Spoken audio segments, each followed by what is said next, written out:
بسم الله الرحمن الرحيم يا أيها الناس إنا خلقناكم من ذكر وأنثى وجعلناكم شعوبا وقبائل لتعارفوا إن أكرمكم عند الله أتقاكم إن الله عليم خبير. O humankind, we have created you from a single male and female, Adam and Eve, and made you into nations and tribes and communities, that you may know each other.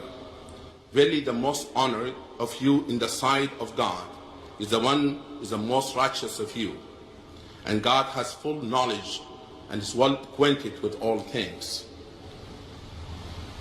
وَمِنْ آيَاتِهِ خَلْقُ السَّمَاوَاتِ وَالْأَرْضِ وَاخْتِلَافُ أَلْسِنَتِكُمْ وَأَلْوَانِكُمْ إِنَّ فِي ذَلِكَ لَآيَاتٍ لِلْعَالِمِينَ.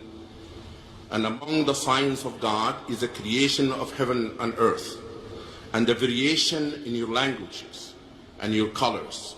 Verily in that are signs for those who know.